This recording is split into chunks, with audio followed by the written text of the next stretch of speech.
Le salon Mobile World Congress 2016, quand il n'y en a plus, il y en a encore. Aujourd'hui, Raphaël Grabli nous fait découvrir, en marge du salon de Barcelone, 3 innovations de start-up, dont un accessoire pour transformer votre smartphone en télécommande infrarouge. Vous connaissez peut-être la société Charging Phone qui avait présenté il y a quelques mois la KiwiBox, un dock de chargeur universel. Cette fois, on a le droit à un petit objet qui s'appelle le Key Controller, qui suffit de brancher à la prise jack de son smartphone et qui contrôle automatiquement tous les appareils reliés à de l'infrarouge.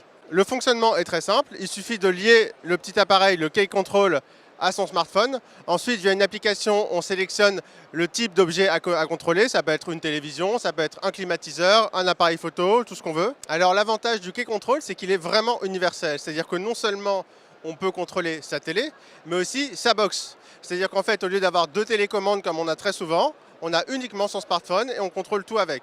Au niveau de l'autonomie, c'est comme une télécommande classique, c'est-à-dire qu'il suffit de le recharger pendant 10 minutes comme on changerait des piles, et ensuite on peut l'utiliser pendant 6 mois. La cible, c'est le consommateur final. Il sera vendu chez des distributeurs pour une trentaine d'euros, mais c'est aussi les entreprises, puisque l'appareil est évidemment personnalisable.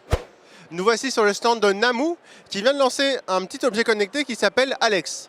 En fait, son but, c'est de voir si vous vous tenez bien tout au long de la journée. Il se pose sur la nuque grâce à des accroches sur les oreilles et il va mesurer grâce à un accéléromètre en permanence l'angle de votre nuque. Si vous êtes trop penché en avant, vous allez recevoir des petites vibrations. Vous pouvez calibrer évidemment la durée des vibrations et l'angle à partir duquel il vous les envoie. Et à la fin de la journée, vous avez un bilan complet grâce à une application. Le but évidemment, c'est d'améliorer sa posture et d'éviter par exemple le mal de dos. Alors l'application permet aussi de se lancer des petits challenges en configurant un angle cible et puis à la fin de la journée ou à la fin de la semaine, on voit si on a tenu sa promesse. Grâce à une campagne Kickstarter, l'entreprise a déjà récolté 70 000 $. Le produit est vendu 69 $ en précommande.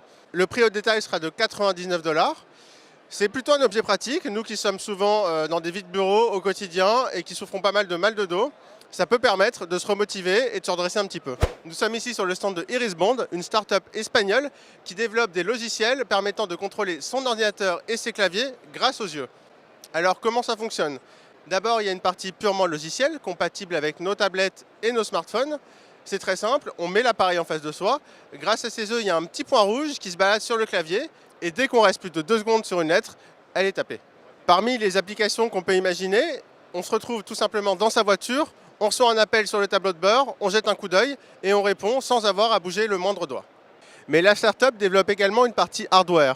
C'est un boîtier qu'on place concrètement sur son ordinateur. Alors là, non seulement on peut écrire sur le clavier, mais on peut carrément contrôler tout l'ordinateur uniquement grâce au regard. Et pour cliquer, il suffit de cligner de l'œil.